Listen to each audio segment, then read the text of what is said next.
Watermelon fruit was not common to most Ugandans until recent years. This was because it was not commonly grown in the country and hence was seen as a fruit from the Western world.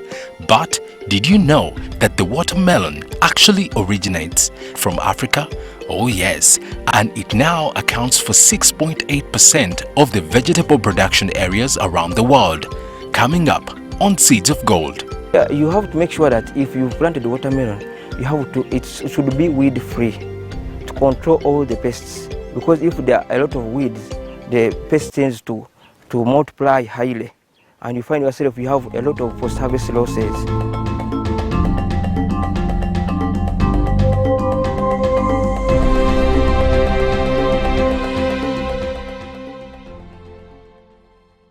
Twinomujuni Mugisha is a 40-year-old farmer from Kihuba Parish, Masindi Municipality. He is known for growing watermelons, maize, coffee and other cash crops in this region. He is also an expert to other countries like Kenya, Rwanda, Southern Sudan and Congo.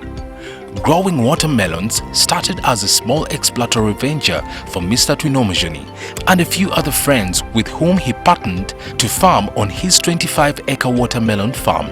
From just 4 acres, Twinomujuni and his partners feel watermelon farming is a journey worth taking. I have taken 10 years in watermelon growing. I started on small scale. I used to plant 1 acre. I went on expanding 2, 3, 4. Right now we have reached a level of planting 20 to 25 acres. So we have partnered with our colleagues. Like right now where we are standing, we partnered 4 people. One of my colleagues is Aguda Fred. Another one is Champa Mutwalibu. Obakweta Mujun Beneza.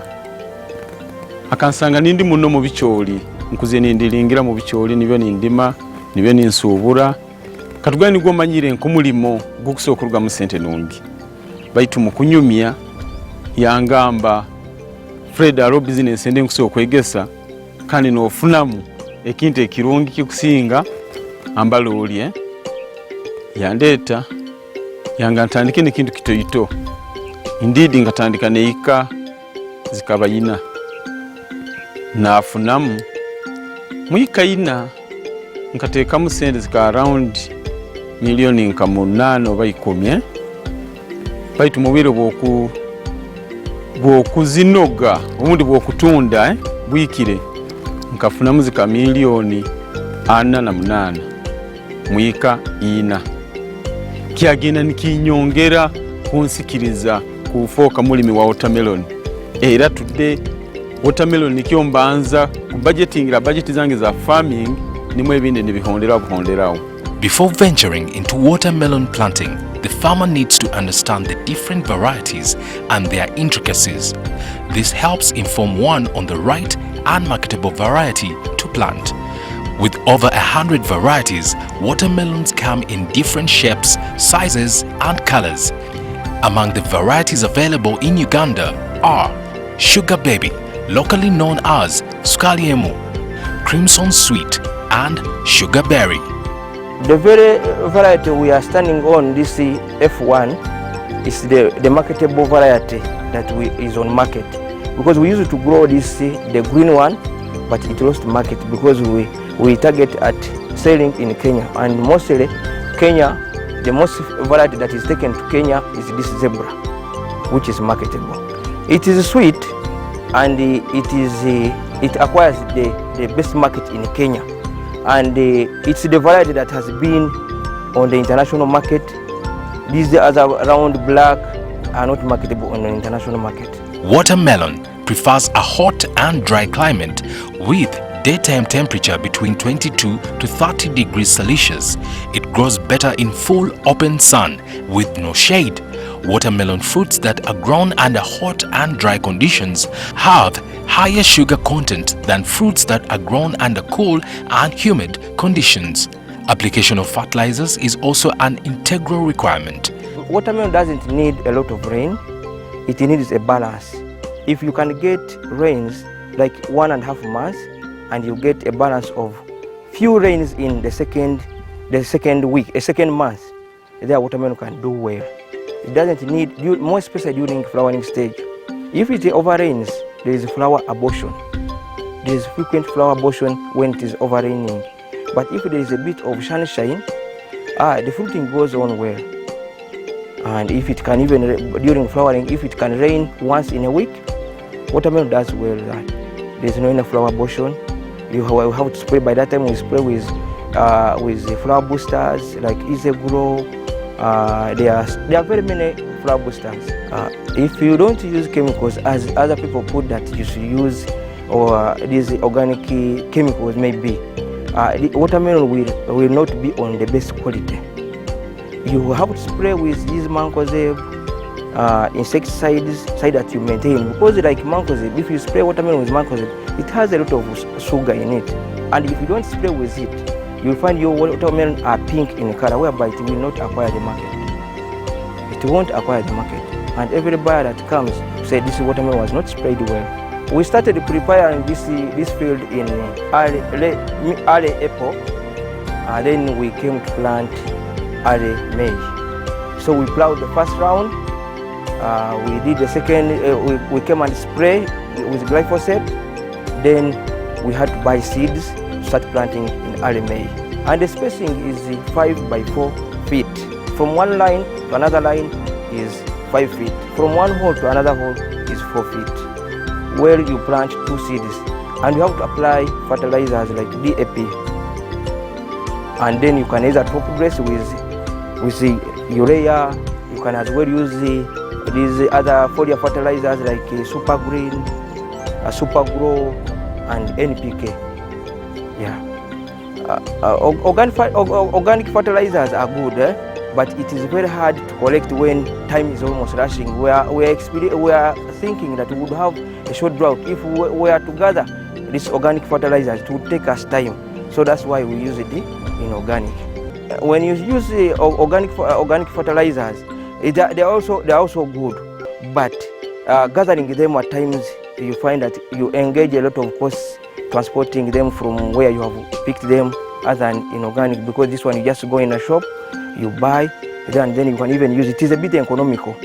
Yeah. After planting, it is important to keep your garden free from weeds and pests. Pino Mjuni, however, says when the melons are ready for market, just like the ones on his farm, the weeds could be left around as they shelter them from the direct sunlight. Here you have to make sure that if you planted watermelon, it should be weed free to control all the pests. Because if there are a lot of weeds, the pest tends to multiply highly, and you find yourself you have a lot of post-harvest losses.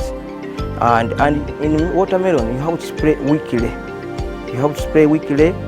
We use insecticide and fungicide, whereby an insecticide kills all those insects which are in, and the fungicide controls all the leaves and the skin of the watermelon. By the time we are going to do a spot weeding, there came a short drought, whereby if we would have weeded it would have dried up, because we would lose a lot of water in the soil, and the fruits itself, they would be up and hit by sun. Yeah, this is why you see some weeds there, but they tend to keep the fruit such that the sun, if the sun comes, it stops on the what? On the watermelon itself. Yeah. Mahanguzi Richardson, Assistant Agriculture Officer from Masindi, expounds more on disease and pest control for a farmer that intends to maximize on yields. After germination, of course, there are other precautions you take, like pest control. You need to spray to avoid the anthracnose, the powdery mildew, the aphids, and the worst of all, we have the fruit fly. These are the most dangerous ones. Routinely, the farmer has to visit his garden 2 or 3 days to continue ensuring that the germination, and when it is when the crop is due for weeding, because weed is a menace, and it takes about 70% of the yields if you are not serious with the crop. So, like we have always told the farmers, 2 weeks after germination, you need to do weeding. I said in pest control, of course, there are even other diseases which we prevent on the attack of these young crops. We have a serious one. Farmers always say wilt, but we call it Fusarium wilt. You find the crop withering out.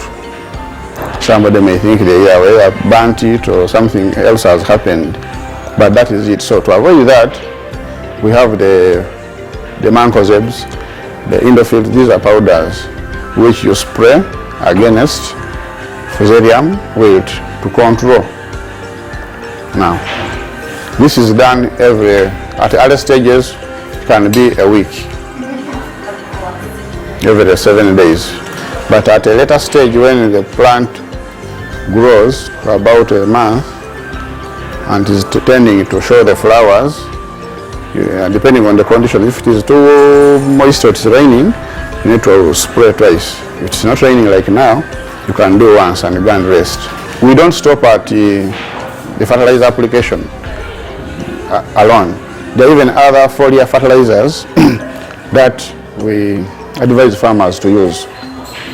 We have like Green Miracle, that one is a booster. We have Vigimax. We have Isegro. At the vegetative stage with Isegro, you apply it. Then when it is towards flowering and during flowering, we use Isegro flower and fruit because it encourages more flowers and it maintains the fruit. The other thing is we also have the synergizers. These are all foliars, depending on what the farmer can afford to buy and use at that time. But you cannot use them at once. But with the fruit flies, those ones come at any time. So we have what we call the fruit fly traps. These are sold to these farm supply shops. If you are there, you ask the dealer, I want a fruit fly trap. He will sell it to you. So when you buy it, like I said, this is the technology which farmers are using. You have seen bottles in the gardens, wherever we have been moving. You punch at a distance of about 5 to 10 centimeters. This is 1.5 liter bottle. So when you punch in holes, you use a string to tie on the fruit fly trap, then you leave it swinging in the bottle. Then you hang it.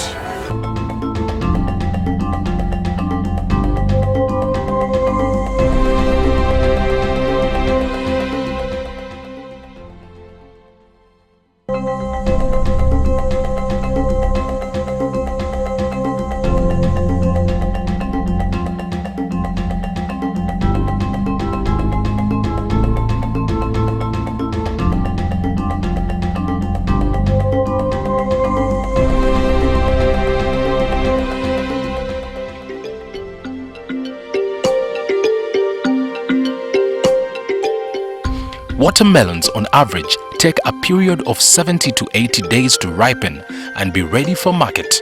A ripe watermelon will have a lighter green color on the outside and dark pink in the inside. Its weight will be between 10 to 20 kilograms. Watermelon goes to 75 days to 80 days, because if it comes to 75 days, then you have to look for market. You have to look for market, because by the time it clocks to 80 days, it will be ripe. So you will be ready to be transporting, or you should be ready, able to have buyers stand by.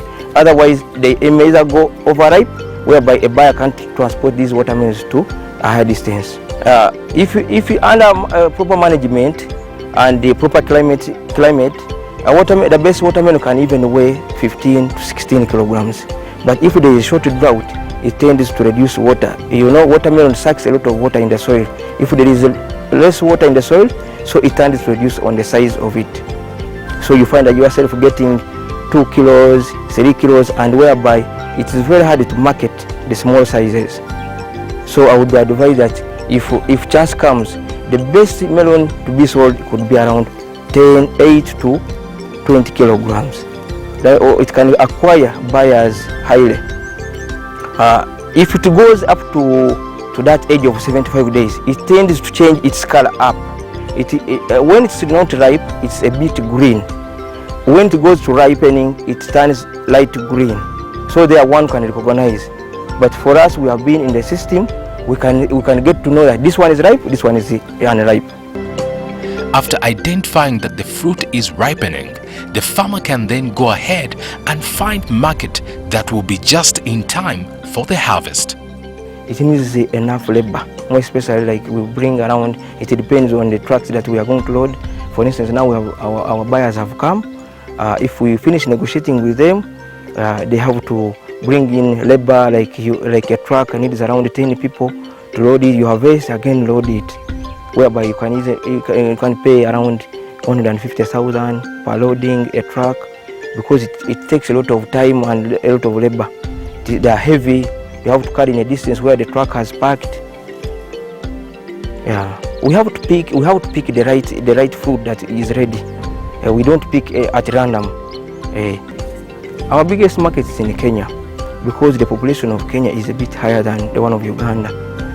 That's why we tend to, if we are growing on large scale, we aim at getting market in Kenya. And if there is a lot of melon in Uganda, obviously we have to take it to Kenya. If we don't take it to Kenya, it becomes a problem to us, because you can find around 10 trucks in Nakasero, but they can take around 3 to 4 days getting finished. But in Kenya, they offload more than 20 trucks, 30 trucks a day. Yeah.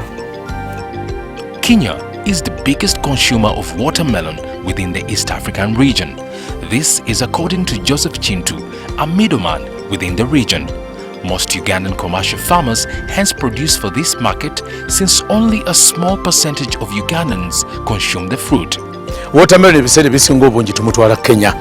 Uganda wana katale kabadde kakyali katono, ng'okugeza watermelon e Kenya bamulya mu namba ki nyingi, nga ne bwotwala emmotoka yadde 5 basobola okuzipima ne bakola. Ate Kenya bo tebagula meloni namba, bo bapima mu kilo. Ebintu bye Kenya bisinga obungi babipima mu ki, babipima mu kilo. Ate ne waffe Uganda tetupima mu ki, tugula buguzi nnimiro oba tugula mmotoka oba ne mutegeeragana ku bungi bw'ennamba eri mu ki, mu nnimiro. Beeyi eya kilo esobola okuba ku siringi 30. Kilo emu eze Kenya siringi 3, e Uganda ziri mu siringi nga 10 mu 100.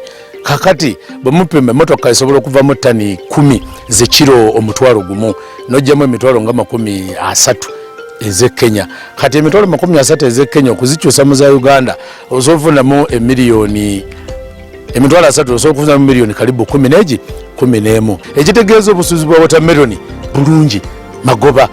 It is, however, not only well with the business, as farmers and middlemen decry the many challenges, some of which include fake seeds on the market. The most challenge that we experience in watermelon growing is the climate change. More especially at times there is time when you feel that you should have rain and there's sunshine, like now of recent. We expected to get the best yields if it would have gone ahead raining, but it just stopped there, and then these small sizes can't put up because they have no water.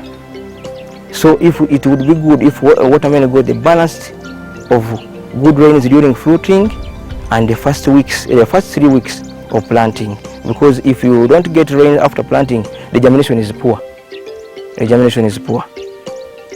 Yeah, and we have been experiencing challenges by these seed companies. They started making fake seeds because we would plant their seed, more especially the East African Seed Company. We had admired that seed company. It was producing the same seed that we used to buy in Kenya. But now, due to the high market of the seed, they started producing again fake seed, whereby the germination wasn't good. As an agronomist, however, Mr. Richard Muhanguzi disagrees with the farmers' allegations, suggesting they could be made out of lack of knowledge. Farmers have a tendency of mixing so that they attract both customers for the blackish type or sugar berry F1 and then the square one. So they tend to mix, either to confuse the buyer, or when you are buying you leave what you can also sell to the local customers. Now, when it comes to other colors which are similar to the other one, of course, like in genetics, there is what we call variation. you cannot say it's going to be 100% pure. So those other colors which are similar, those are variations. Will not be a mix-up, because when you say it is mix-up, it means the gene bank of one is different from a gene bank of the other. But if you tested the two and got the same gene bank, it means it's just variation. One is short, one is tall, one is dark, one is brown, or one is an albino. But you find the albino has the same characters like those ones, apart from him or her being with a dominant recessive color. Considered a vegetable, the future of watermelon still remains wide to be tapped into, as there is still so much value attached to this delicious pink and red fruit. Of course, we start with the juice. You can't do away with the value addition and say I'm going to do without juice. One is the juice. Two, we have the seeds. The seeds are nutritious, and at the same time they are medicinal to our health. If you go and dig deeper, you will get that the seeds are more important. Even when you are eating them served like a salad, you need to crush the seeds fresh and even enjoy the other flesh part. But somebody who eats the seeds eats more of watermelon than you who only enjoys the flesh. Of course, in value addition, when you look at watermelon, it is a perishable crop. But with good handling, it can take a long time. So we can, from the garden, we can wash it, clean it, sort, then pack. There are areas where you say we are packing for Kampala, then we are packing for Masindi local market. What the Masindi local market can afford buying and what the Kampala market can afford.